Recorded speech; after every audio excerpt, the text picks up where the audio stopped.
Hello friends, எல்லாரும் எப்படி இருக்கீங்க? இன்னைக்கு நம்ம வீடியோவில் விநாயகர் சதுர்த்திக்கு ஸ்பெஷலாக 5 விதமான பிடி கொழுக்கட்டை செய்ய போகிறோம். ஒவ்வொரு ரெசிபியுமே உங்களுக்கு ரொம்ப ஈஸியாகவும் ரொம்ப டிஃப்ரெண்ட்டாகவும் இருக்கும். வாங்க இப்போ 5 விதமான பிடி கொழுக்கட்டை எப்படி செய்கிறதுன்னு சொல்லிட்டு பார்க்கலாம்.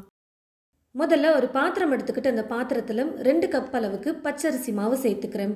கொழுக்கட்டைக்குன்னு பார்த்தீங்கன்னா மாவு வீட்லேயே நம்ம அரிசியை ஊற வச்சுட்டு கொஞ்சம் ஈரப்பதமாக இருக்கும்போதே நம்ம அரிசியை மிக்சியில் போட்டு நல்லா அரைச்சி அதுக்கப்புறம் சலிச்சு பார்த்தீங்கன்னா யூஸ் பண்ணுவோம். நான் இப்போ அந்த மாதிரி தான் ரெடி பண்ணியிருக்கேன். ஒரு கப் அளவுக்கு வெல்லம் பார்த்தீங்கன்னா நல்லா டைட்டாக அழுத்தி நான் அளந்து எடுத்து வச்சுருக்கேன். இந்த வெல்லத்தை ஒரு பாத்திரத்தில் சேர்த்துட்டு வெல்லம் கரையிறதுக்காக மட்டும் ஒரு 1/4 கப் அளவுக்கு தண்ணியை சேர்த்துட்டு குக் பண்ணிக்க போகிறேன். வெல்லத்தில் தூசிக்கல்லாம் இருக்கும் அப்படிங்கிறதுனால நான் கரைச்சிட்டு வடிகட்டி யூஸ் பண்ணிக்க போகிறேன்.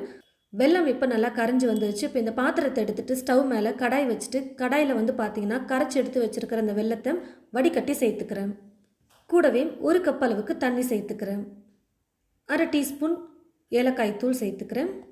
ஒரு கைப்பிடி அளவுக்கு வேர்க்கடலையை எடுத்து வச்சுருக்கேன். வேர்க்கடலையை வறுத்துட்டு மேலே இருக்கிற தோலெல்லாம் எடுத்து வச்சுருக்கேன். இந்த ஒரு கைப்பிடி அளவு உள்ள வேர்க்கடலையும் சேர்த்துட்டு அளந்து எடுத்து வச்சுருக்கிற இந்த 2 கப் பச்சரிசி மாவையும் கொஞ்சம் கொஞ்சமாக சேர்த்துட்டு நல்லா கலந்து கொடுத்துக்கலாம். ஸ்டவ்வை லோ ஃப்ளேமில் வச்சுட்டே நம்ம மாவை நல்லா கலந்து கொடுக்கும்போது உருண்டை கட்டாமல் நல்லா நைஸாக கலந்து கொடுக்க முடியும். கூடவே 2 டீஸ்பூன் அளவுக்கு நல்லெண்ணெயும் சேர்த்துட்டு நான் குக் பண்ணிக்கிறேன்.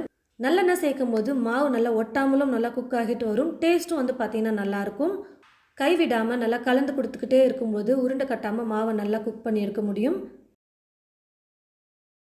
பாருங்கள் ஃப்ரெண்ட்ஸ், நல்லா கெட்டியாக வர வரைக்கும் நான் குக் பண்ணி எடுத்துக்கிட்டேன். கையில் எடுத்து நம்ம பிடி கொழுக்கட்டை மாதிரி பிடிக்கிற அளவுக்கு கொஞ்சம் கெட்டியாக இருக்கணும். இலக்கமாக இருந்தால் நமக்கு அந்த ஷேப்பில் பிடிக்க முடியாது. ஓரளவுக்கு நல்லா இந்த மாதிரி கெட்டியாக வர வரைக்கும் குக் பண்ணதுக்கப்புறமா ஸ்டவ் ஆஃப் பண்ணிக்கிறேன். குக் பண்ண மாவை பார்த்தீங்கன்னா ஒரு பிளேட்டில் எடுத்து வச்சுட்டு கையில் தொடுற அளவுக்கு நல்லா சூடு ஆறுற வரைக்கும் நான் சூடு ஆற வச்சு எடுத்துக்கிட்டேன். இப்போ நம்ம தொடும்போதே பார்த்தீங்கன்னா மாவு ஒட்டல பாருங்கள். நல்லா வெந்துருச்சுன்னா கையில் மாவு ஒட்டாது. ஒருவேளை கையில் மாவு ஒட்டுற மாதிரி இருந்தால் கொஞ்சமாக கையில் எண்ணெயை தடவிட்டு நீங்கள் பிடிச்சிக்கோங்க. உங்களுக்கு எந்த சைஸ் கொழுக்கட்டை வேணுமோ அதுக்கேற்றது போல் மாவு எடுத்து நீங்கள் இது போல் கையில் வச்சு ப்ரெஸ் பண்ணி எடுத்துக்கோங்க. இப்போ ஒரு இட்லி தட்டு எடுத்துக்கிட்டு இந்த தட்டில் எண்ணெயை தடவிட்டு நீங்கள் அப்படியே மாவு பிடிச்சி வச்சுருக்கிற மாவை வச்சுக்கலாம்.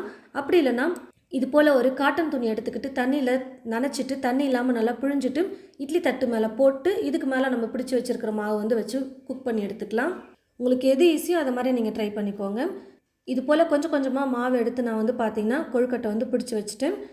மீதி இருக்கிற துணியை இந்த மாதிரி மூடி வச்சிட்டோம்னா அந்த ஆவியில் வர தண்ணி கொழுக்கட்டை மேலே படாது. அப்போ நல்லாயிருக்கும் கொழுக்கட்டை சாப்பிட்றதுக்கு. இட்லி பாத்திரத்தில் கொஞ்சமாக தண்ணி எடுத்துக்கிட்டு தண்ணி நல்லா கொதிக்க வச்சதுக்கு அப்புறமா தான் நம்ம பார்த்தீங்கன்னா இந்த பிடிச்சி வச்சுருக்கிற மாவை வச்சு குக் பண்ணணும்.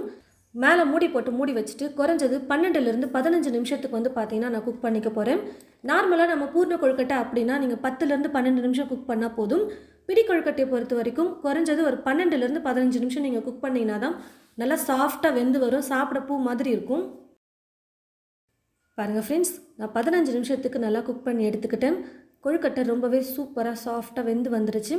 கையில் தண்ணியை தொட்டுட்டு நீங்கள் கொழுக்கட்டையை தொட்டு பாருங்கள். ஒட்டாமல் இருந்துச்சுன்னா நல்லா வெந்திருக்குன்னு அர்த்தம். 15 நிமிஷம் நீங்கள் குக் பண்ணிங்கனாலே போதும். செக் பண்ண கூட தேவையில்லை, கரெக்டாக வெந்து வந்துடும். இப்போ இது ஒரு பிளேட்டுக்கு மாற்றிக்கலாம். ரொம்பவே சாஃப்டாக பஞ்சு போல் பூ மாதிரி பார்த்தீங்கன்னா பிடி கொழுக்கட்டை ரெடி ஆகிடுச்சு. நான் சொன்ன இதே அளவுகளை கொண்டு நீங்கள் உங்களோட வீட்டில் ட்ரை பண்ணி பாருங்கள். அடுத்ததாக கார பிடி கொழுக்கட்டை எப்படி செய்கிறதுன்னு பார்க்கலாம். இப்போ பார்த்தீங்கன்னா நான் இன்னொரு மெத்தடில் செஞ்சு காட்ட போகிறேன். அதாவது கொழுக்கட்டைக்குன்னு நம்ம அரிசி மாவை அரைச்சி வச்சுருப்போம். அந்த அரிசி மாவு பார்த்தீங்கன்னா கொஞ்சம் ஈரமாக இருக்கும். ஈரமாவில் தான் நம்ம பார்த்தீங்கன்னா கொழுக்கட்டை செய்வோம். மாவை இது போல் ஈரமாக இருக்கிற மாதிரி அரைச்சி எடுத்ததுக்கப்புறமா ஒரு சிலர் பார்த்தீங்கன்னா வறுத்துட்டு செய்வாங்க. இப்போ அந்த மெத்தடில் தான் நான் உங்களுக்கு செஞ்சு காட்ட போகிறேன். ஸ்டவ்வை பற்ற வச்சுக்கிட்டு ஸ்டவ் மேலே ஒரு கடாய் வச்சுட்டு கடாய் நல்லா சூடேறினதும் ஸ்டவ்வை லோ ஃப்ளேமில் வச்சுட்டு 2 கப் அளவுக்கு அரிசி மாவு சேர்த்துக்கிறேன். அரிசி மாவு பார்த்தீங்கன்னா நல்லா ட்ரையாக வர வரைக்கும் வறுத்தெடுக்கணும். கலர் மாறக்கூடாது. அதனால் தீ ஃபுல்லாக வைக்காமல் ஸ்டவ்வை குறைச்சி வச்சுட்டே நல்லா வறுத்து எடுத்துக்கலாம். பாருங்கள் ஃப்ரெண்ட்ஸ், மாவு நல்லா வறுத்து எடுத்துக்கிட்டேன். முதல்ல நான் மாவு சேர்க்கும் போது உங்களுக்கு தெரியும். நான் ஈர மாவு சேர்த்தப்போ உங்களுக்கு டிஃப்ரென்ஸ் நல்லாவே தெரியும். வறுத்ததுக்கப்புறம் இப்போ எப்படி இருக்குது, ஃபஸ்ட்டு நம்ம மாவு சேர்க்கும் போது எப்படி இருந்ததுன்னு. இது போல் நல்லா மாவை ட்ரையாக வறுத்ததுக்கப்புறமா இந்த மாவை ஒரு பிளேட்டில் மாற்றிக்கிட்டு இதே கடாயில் 2 டீஸ்பூன் அளவுக்கு நல்லெண்ணெய் சேர்த்துக்கிறேன். எண்ணெய் நல்லா காஞ்சதும் கடுகு கொஞ்சமாக சேர்த்துட்டு கடுகு நல்லா பொரிஞ்சு வந்ததும் 1 டீஸ்பூன் அளவுக்கு கடலைப்பருப்பு, 1 டீஸ்பூன் உளுத்தம்பருப்பு, கடலைப்பருப்பு உளுத்தம்பருப்பு ரெண்டையும் இந்த மாதிரி நல்லா பொன்னிறமாக வறுத்ததுக்கப்புறம் காரத்துக்கு பச்சை மிளகாய் சேர்த்துக்கிறேன். பச்சை மிளகாய் இல்லைன்னா நீங்கள் வரமிளகாவையும் சின்ன சின்னதாக கட் பண்ணி சேர்த்துக்கலாம். பச்சை மிளகாவையும் சேர்த்துட்டு லைட்டாக வதக்குனதுக்கப்புறம் கொஞ்சமாக கருவேப்பிலையை நல்லா பொடியாக கட் பண்ணி எடுத்து வச்சுருக்கேன். அதையும் சேர்த்துட்டு ஒரு கைப்பிடி அளவுக்கு தேங்காவை துருவி எடுத்து வச்சுருக்கேன். இதையும் சேர்த்துட்டு லைட்டாக ஒரு 30 செகண்ட் எண்ணெயில் நல்லா வதக்குனதுக்கப்புறம் 1/4 கப் அளவுக்கு தண்ணி வந்து சேர்த்துக்கிறேன். நான் வந்து பார்த்தீங்கன்னா 1/4 கப் அளவுக்கு சேர்க்குறேன். நீங்கள் 1.5 கப் அளவுக்கு வரைக்கும் நீங்கள் தண்ணி வந்து சேர்த்துக்கலாம்.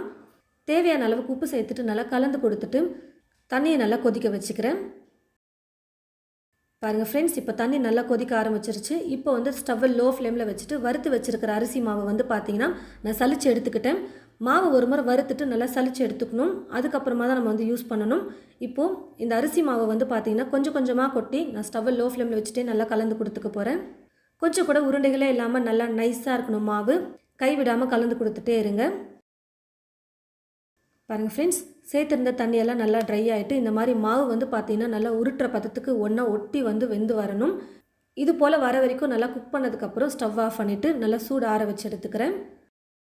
மாவு வந்து பார்த்திங்கன்னா இப்போ கையில் தொடுற அளவுக்கு சூடு வந்து குறைஞ்சிருச்சு. ஒரு முறை மாவை நல்லா பிசைஞ்சிட்டு உங்களுக்கு கொழுக்கட்டை எந்த சைஸ் வேணுமோ அதுக்கேற்றது போல் கொஞ்சம் கொஞ்சமாக மாவு எடுத்து நீங்கள் பிடி கொழுக்கட்டை பிடிச்சி வச்சுக்கோங்க. ரொம்ப மொத்தமாக நம்ம பிடிக்கும்பொழுது 15 நிமிஷம் டைம் எடுக்கும். கொஞ்சம் மெல்லிசாக நீங்கள் பிடிச்சி வச்சிங்கன்னா ஒரு 10லேருந்து 12 நிமிஷம் நீங்கள் குக் பண்ணிங்கனாலே கரெக்டாக வெந்து வந்துடும். எடுத்திருந்த எல்லா மாவையும் நான் இந்த மாதிரி தட்டில் பிடிச்சி எடுத்து வச்சுட்டேன் கொழுக்கட்டை. இப்போது குக் பண்ணி எடுத்துக்கலாம். இட்லி பாத்திரத்தில் தண்ணி ஊற்றி வச்சுட்டு தண்ணி நல்லா கொதிக்க ஆரம்பித்ததுக்கப்புறம் ஒரு காட்டன் துணியை போட்டுட்டு அந்த துணியில் பிடிச்சி வச்சுருக்கிற எல்லா கொழுக்கட்டையும் வச்சு இந்த துணியும் வந்து பார்த்திங்கன்னா நல்லா இந்த மாதிரி கவர் பண்ணிவிட்டு மேலே மூடி போட்டு மூடி வச்சுட்டு நான் 15 நிமிஷம் குக் பண்ணி எடுத்துக்கிறேன். பாருங்கள் ஃப்ரெண்ட்ஸ், கொழுக்கட்டை நல்லா 15 நிமிஷத்துக்கு வெந்து வந்துருச்சு. இப்போ இது ஒரு பிளேட்டுக்கு மாற்றிக்கலாம். ரொம்பவே சாஃப்டாக பஞ்சு போல் வந்து பார்த்திங்கன்னா காரப்பிடி கொழுக்கட்டையும் செஞ்சாச்சு. ஒரு கடாயில் முதல்ல வேர்க்கடலையை வறுத்து சேர்த்துக்கலாம். வறுத்த வேர்க்கடலையாக இருந்தால் ஒரு கையளவுக்கு எடுத்துக்கோங்க. வறுக்காத வேர்க்கடலையாக இருந்தால் முதல்ல வறுத்து எடுத்துகிட்டு அதுக்கப்புறம் மற்றதெல்லாம் நம்ம ரெடி பண்ணிக்கலாம். வேர்க்கடலையை நல்லா வறுத்ததுக்கப்புறம் இதை எடுத்து ஒரு பிளேட்டில் மாற்றிட்டு இதே கடாயில் கேழ்வரகு மாவு அதாவது ராகி மாவை சேர்த்து நம்ம வறுத்துக்கலாம். ஸ்டவ்வை இதுக்கப்புறம் லோ ஃப்ளேம் மீடியம் ஃப்ளேமில் வச்சுட்டே குக் பண்ணிக்கோங்க. 1 கப் கேழ்வரகு மாவு எடுத்திருக்கேன். நான் ஸ்டவ்வை லோ ஃப்ளேமில் வச்சுக்கிட்டே நல்லா வறுத்துக்க போகிறேன். 4-5 நிமிஷத்துக்கு நல்லா மாவை வறுத்ததுக்கப்புறம் இது கூட தேங்காய் சேர்த்துக்கிறேன். 1/2 கப் தேங்காவை துருவி எடுத்து வச்சுருக்கேன். தேங்காயோட ஃப்ளேவர் கொஞ்சம் கம்மியாக இருக்கிற மாதிரி வேணும்னு நினச்சிங்கன்னா ஒரு 1/4 கப் சேர்த்துக்கோங்க. நான் கொஞ்சம் தேங்காய் நிறையவே சேர்த்து பண்ணுறேன். சாப்பிட ரொம்ப நல்லாயிருக்கும் கொழுக்கட்டை. தேங்காவையும் மாவோடு சேர்த்து 1 நிமிஷத்துக்கு நல்லா கலந்து கொடுத்துட்டு ஸ்டவ் ஆஃப் பண்ணிக்கலாம். ஒரு பாத்திரத்தில் 3/4 கப் அளவுக்கு வெல்லம் வந்து சேர்த்துக்கிறேன். 1/2 கப் தண்ணி சேர்த்துக்கிறேன். வெல்லத்தை கரைச்சி எடுத்துக்கலாம். வெல்லம் நல்லா கரைஞ்சி வந்துருச்சு. இப்போ ஸ்டவ் ஆஃப் பண்ணிக்கலாம். வறுத்த வேர்க்கடலையை மிக்ஸி ஜாரில் சேர்த்துட்டு கொஞ்சம் கொரகொரப்பாக இருக்கிற மாதிரி அரைச்சி எடுத்துக்கலாம். ஒன்றும் பாதியமாக இருந்தால் கூட போதும், ரொம்ப பவுடராக வேணாம். ஒரு சில வேர்க்கடலை முழுசாகவும் இருக்குது, ஒரு சிலது அரைப்பட்டும் இருக்குது பாருங்கள். இந்த மாதிரி இருந்தாலும் பரவாயில்ல, நீங்கள் சேர்த்துக்கோங்க. ஆனால் ரொம்ப பவுடராக வேண்டாம். சாப்பிடும்போது நமக்கு கடிப்படும் போது ரொம்ப நல்லாயிருக்கும் கொழுக்கட்டை வேர்க்கடலையோடு சாப்பிட. கூடவே ஏலக்காய் தூள் வேணால் ஏலக்காய் தூள், நெய் அதெல்லாம் வேணும்னா நீங்கள் 1 ஸ்பூன் சேர்த்துக்கலாம். நல்லா கலந்து கொடுத்துட்டு ரெடி பண்ணி வச்சுருக்கிற வெள்ளை கரைசலை இது கூட சேர்த்து நம்ம கலந்துக்கலாம். வெள்ளை கரைசலை கொஞ்சமாக வடிகட்டி சேர்த்துட்டு மிக்ஸ் பண்ணிட்டு வேணும்னா இன்னும் கொஞ்சம் சேர்த்துக்கலாம். வெள்ளை கரைசல் சூடாக இருக்கும் போதே கொஞ்சம் சேர்த்துக்கோங்க. எடுத்திருந்த எல்லா வெள்ளை கரைசலையுமே சேர்த்துடுறேன். கொஞ்சம் முன்ன பின்ன தண்ணி அதிகமாகிடுச்சு அப்படின்னா மாவு மிக்ஸ் பண்ணும்பொழுது கொஞ்சம் ஸ்டவ் பற்ற வச்சுக்கிட்டு லைட்டாக கெட்டியாகிற வரைக்கும் நீங்கள் வந்து குக் பண்ணிங்கன்னா கையில் கொழுக்கட்டை பிடிக்கிற அளவுக்கு மாவு வந்து கெட்டியாக வந்துடும். அப்போ கரெக்டான பதமாக இருக்கும். ரொம்ப இலக்கமாகிடுச்சு என்ன பண்ணுறது அப்படின்னு சொல்லிட்டு நீங்கள் வந்து பயப்பட தேவையில்லை. நல்லா சுட சுடவே வெள்ளை கரைசலை வந்து சேர்த்துக்கோங்க. கொஞ்சம் சூடாக இருக்கிறதுனால கை தொடுற அளவுக்கு கொஞ்சம் சூடு குறையட்டும். ஒரு 2 நிமிஷம் கழித்து கொழுக்கட்டை பிடிச்சி வேக வச்சுக்கலாம். மாவு வந்து இப்போது கையில் தொடுற அளவுக்கு சூடு குறைஞ்சிருச்சு. நல்லா கெட்டியாகவும் இருக்குது பாருங்கள் கொழுக்கட்டை பிடிக்கிற பதத்துக்கு. இப்போ கொஞ்சம் கொஞ்சமாக எடுத்து நம்ம பிடிச்சி வச்சுக்கலாம். பிடி கொழுக்கட்டை தான் நம்ம வந்து பண்ணுறோம். உங்களுக்கு எந்த சைஸ்க்கு வேணுமோ அதுக்கேற்றது போல் நீங்கள் எடுத்து பிடிச்சி வச்சுக்கோங்க. இதே போல் ரெடி பண்ணி எடுத்து வச்சுக்கலாம்.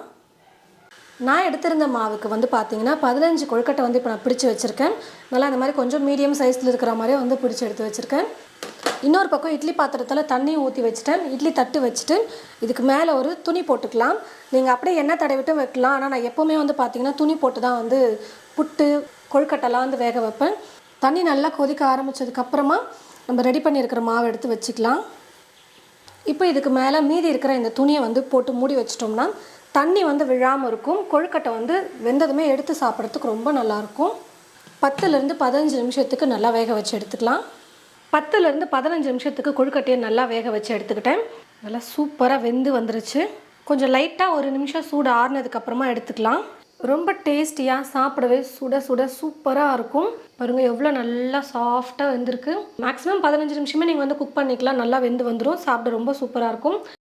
அவல் கார கொழுக்கட்டை பண்ணுறதுக்கு ஒரு பாத்திரத்தில் 1 கப் அளவுக்கு அவல் வந்து சேர்த்துக்கிறேன். பேப்பர் அவல் மட்டும் எடுக்காதீங்க. கெட்டி அவல், அப்புறம் மீடியமாக திக்காக இருக்கும் பாருங்கள், அந்த அவல் கூட எடுத்துக்கோங்க. ஒரே ஒரு முறை தண்ணியில் அவலை கழுவி எடுத்துக்கலாம். இப்போ இது கூட தண்ணி வந்து சேர்த்துட்டு ஊற வச்சுக்கலாம். அவல் வந்து நல்லா சாஃப்டாக ஊறி வரணும். ஆனால் தண்ணியாக இருக்கக்கூடாது. அவல் நல்லா ஊறி வந்ததுக்கப்புறமும் இதில் தண்ணி இருக்கக்கூடாது. அந்த மாதிரி நீங்கள் வந்து பார்த்து ஊற வச்சுக்கோங்க. தண்ணி கொஞ்சம் பார்த்து சேர்த்துக்கோங்க. அவல் முழுகிற அளவுக்கு கொஞ்சம் சேர்த்துக்கோங்க. இந்த அளவுக்கு சேர்த்தா கரெக்டாக இருக்கும். நல்லா ஊறட்டும். குறைஞ்சது ஒரு 20லேருந்து 30 நிமிஷத்துக்கு ஊற வச்சிங்கன்னா நல்லா சாஃப்டாக ஊறி வந்துடும். அரை மணி நேரத்துக்கு அவலை வந்து நல்லா ஊற வச்சு எடுத்துக்கிட்டேன்.